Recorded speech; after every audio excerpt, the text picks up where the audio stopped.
have palm oil, which was on Monday, and all of that. So why all this? Well, naturally, the central bank gets into the news only when there is crisis. But if the economy is growing and everybody is happy, nobody bothers. But recently, we have come into the much more limelight than before, because we have decided to undertake some very vigorous endeavors to be able to first pull our economy out of recession, and then to now power the economy to be able to garner some growth.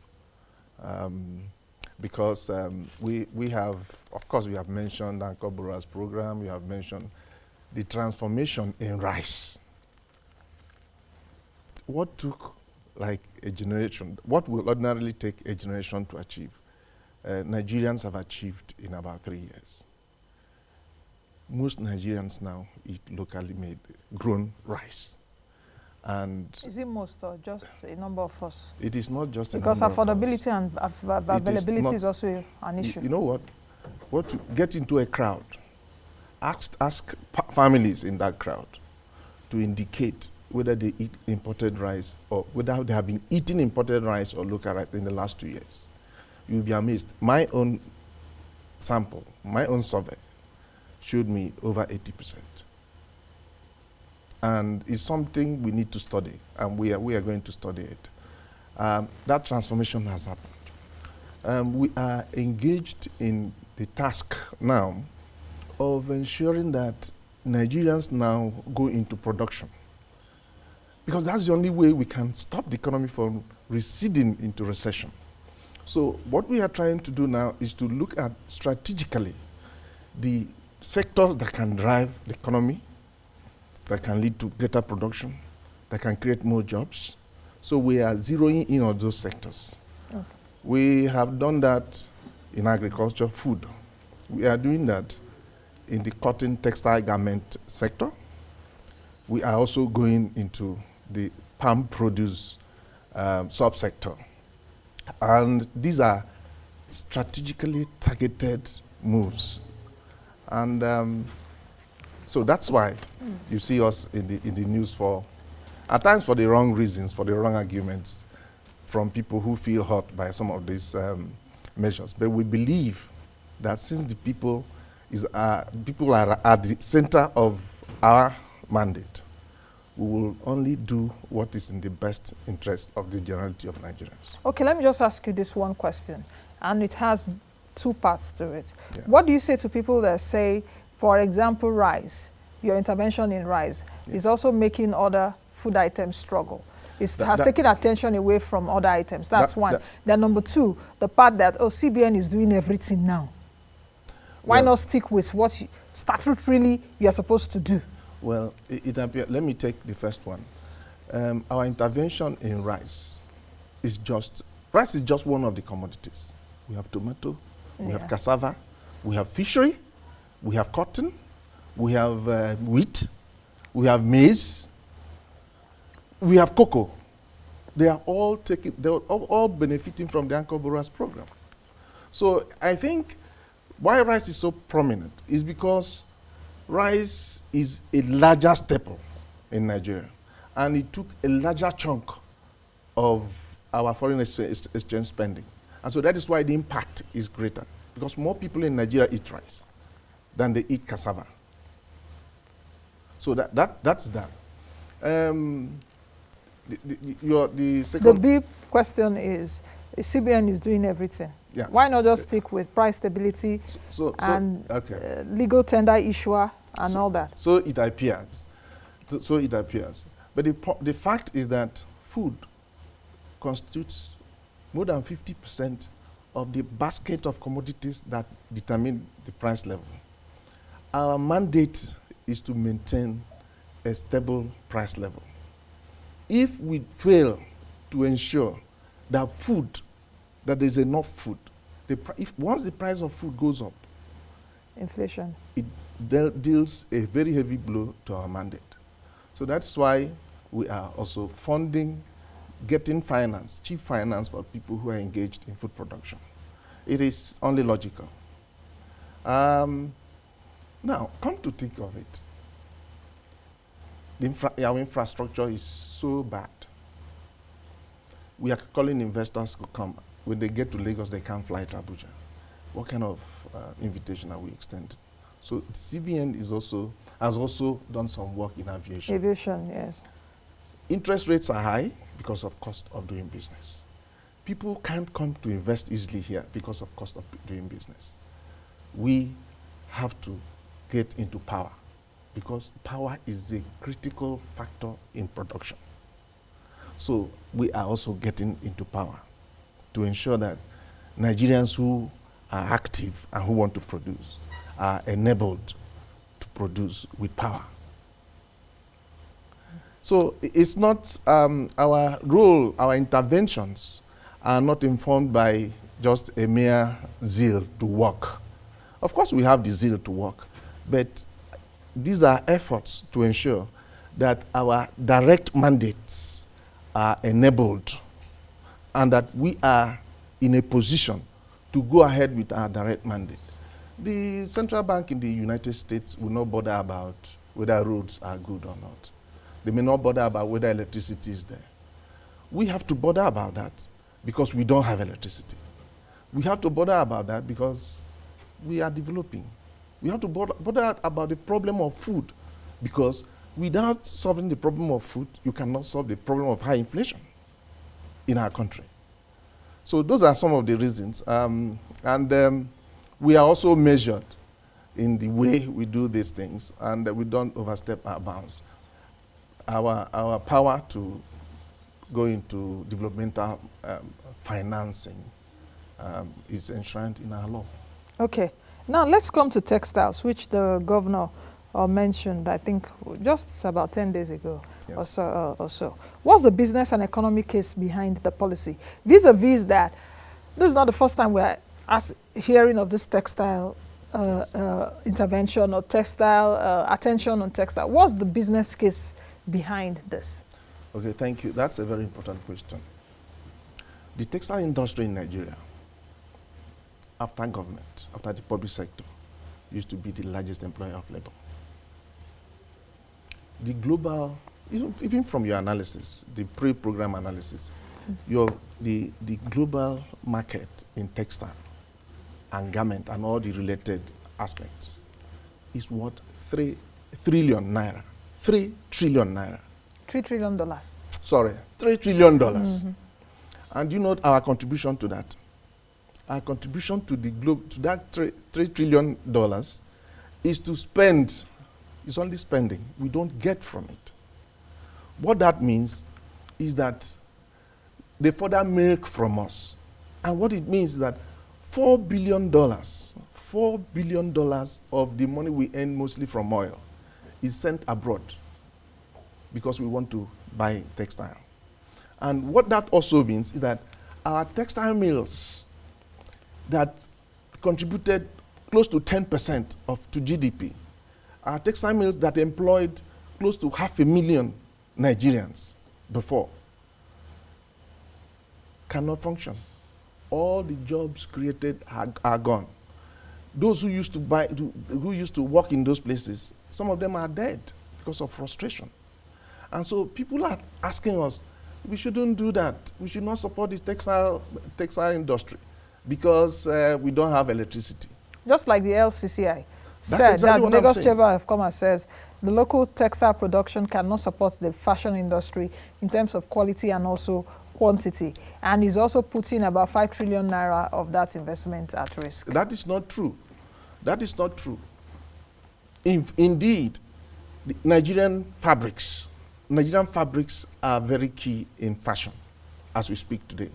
Go to New York, all the red carpets and all that. They are coming here to collect our fabrics.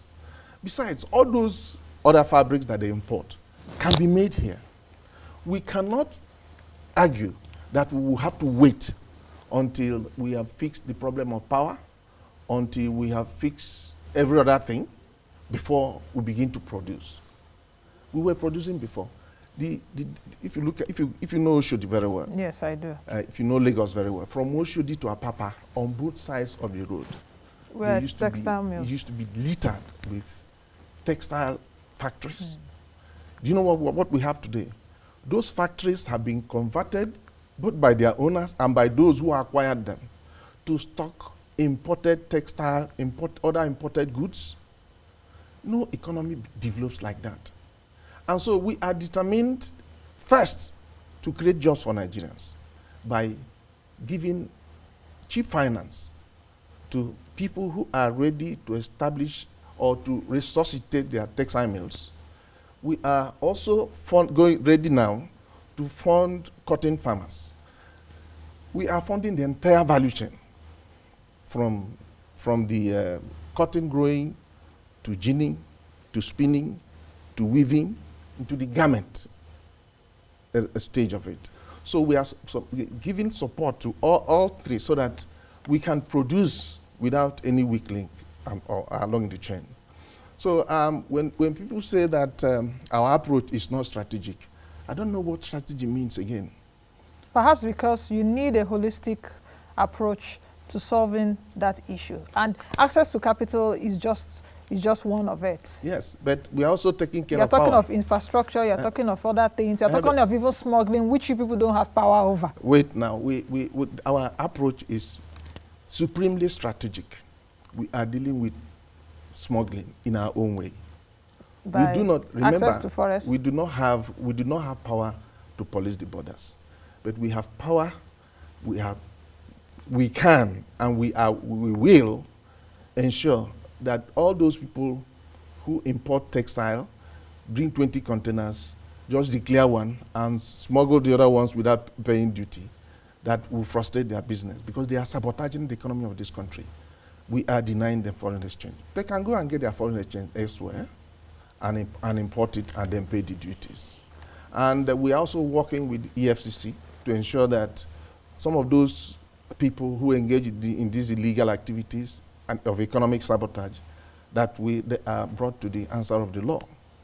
We are making arrangements with some state governments to ensure that we supply power to the clusters of textile industries so that they can at least have power.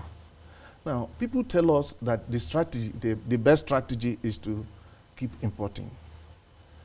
Has any economy ever grown by depending wholly on importation?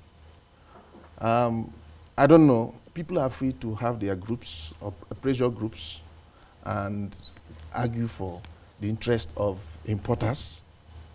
But our own concern is the welfare of the ordinary people of Nigeria. And that is what underpins our policies. What would you say to people that have said this forex ban or forex restriction for textiles would make materials or will make clothes now expensive for people that like laces and all that? Yeah, what would you say? That because it may also add to the inflation basket. Now, let me tell you, the same argument came up for rice. The same argument came up for rice.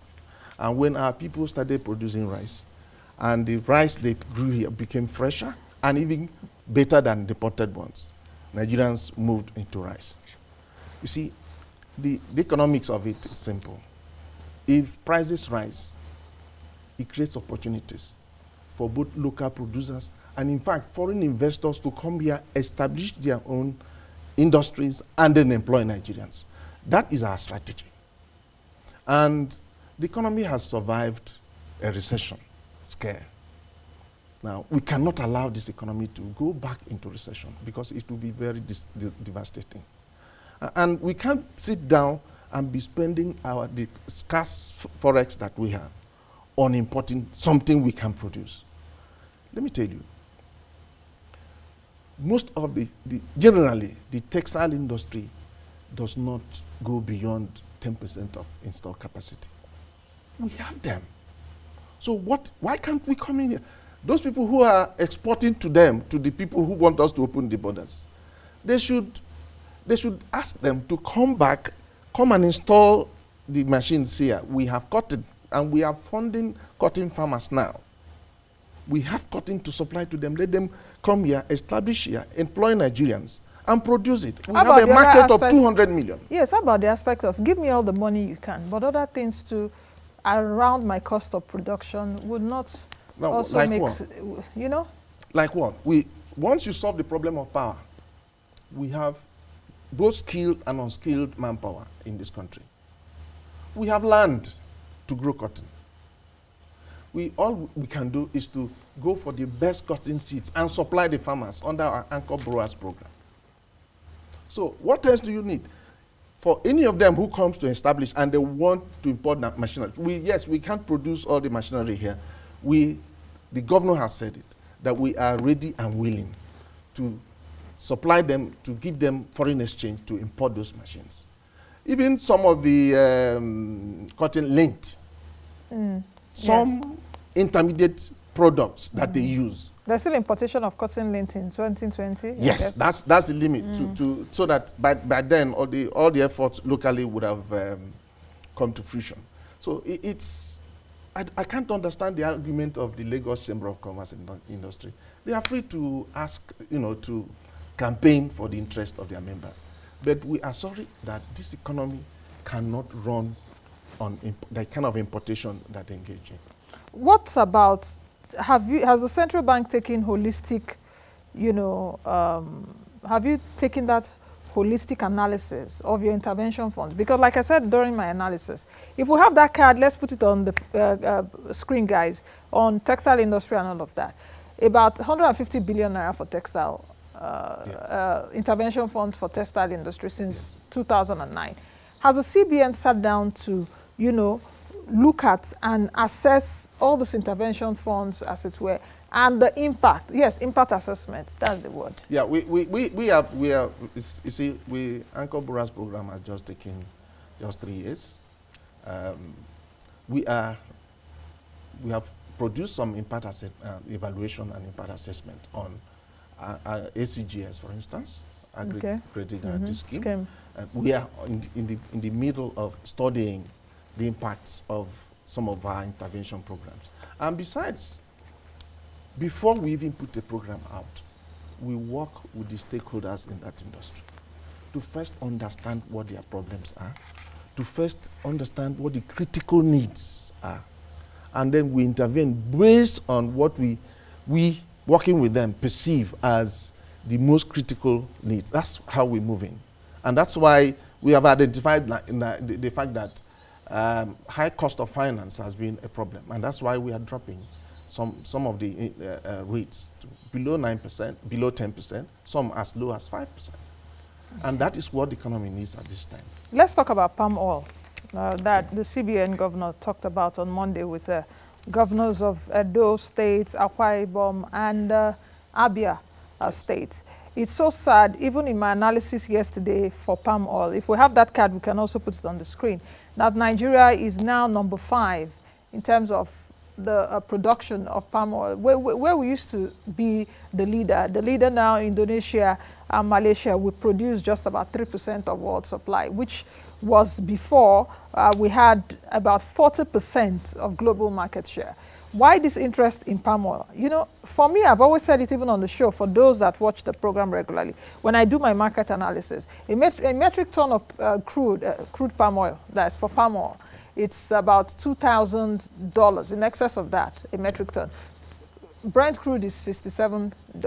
So I tell my viewers, so why can't we it's just simple mathematics. Let's diversify our revenue sources. We have that. So why that sudden interest again in palm oil? Nancy, you have just made our case. In fact, not just you. The data available have made our case. You are charitable if you say we are number 5. It's actually when you relate what our output is to the entire global, people who used to produce close to 40% of global output. Now, as we speak, Indonesia produces 41 million tons. Yes. Malaysia produces 25 million tons. Do you know what we produce? Less than 800,000. Not even up to 1 million. And we are importing, we are spending over 200 billion naira importing palm oil to use in this country, with all the palm trees and the arable land in this country.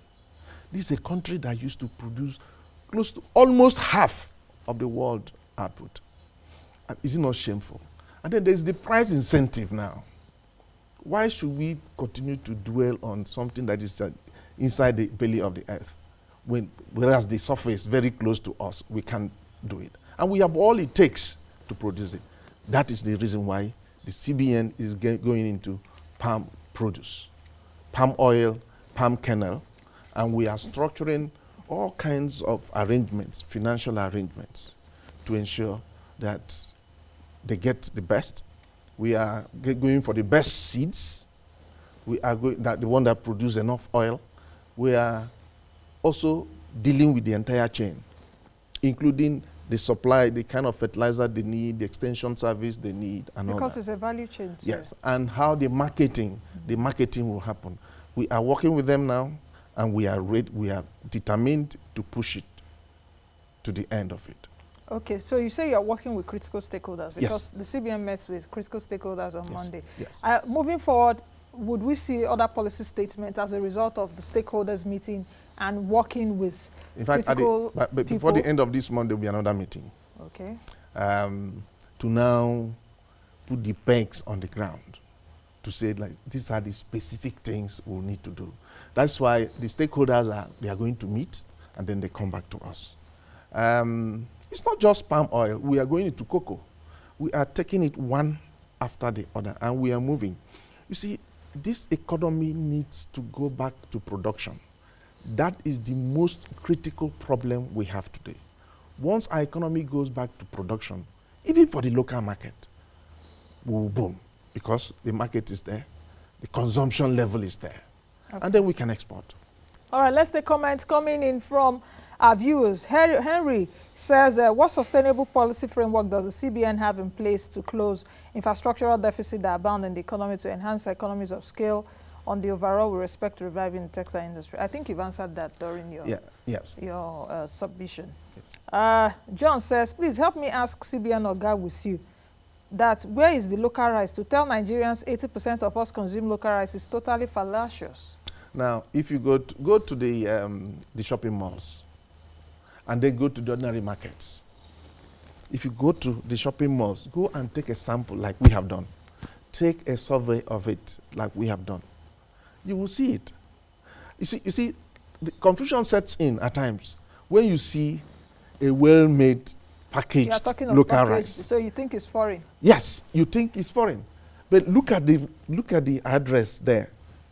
You see, I don't want to mention their names. Don't mention names. But they are across the country, both in the north, in the middle belt, and also in the south. Okay. Keep your questions coming. Even if the show ends, I'll direct them to the central bank. But let's take a few comments away from what we discussed, because I think World Happiness Day, so people are commenting. Okay. Hillary says, good health of mind and body and enough funds to get by keeps him happy. Jay speaks, when Nigerians have common sense and everything is working for the benefit of the masses, and when I'm working with God, that makes me happy. Sisi Okereke says, creating solutions to people problems make me happy. But one spot bill says, seriously, though the CBN policy on textiles, that's bad. Okay. He still went ahead to say what makes him happy. This your dress is making me happy, honestly. Okay, Enoch says, when I'm in God's presence, I feel happy, also around my loved ones. Nolly Craft says, Nancy, watching your Money Line with Nancy program makes me happy. I'm happier today as I watch you read my tweets. Thank you very much, and keep watching. Peter says, me watching your program makes me very happy. Okpa Success says, good grades, money, and a sane world makes me happy. I think that's the much I can take on World Happiness Day. So what's your closing remark, very quickly, in 30 seconds before we go?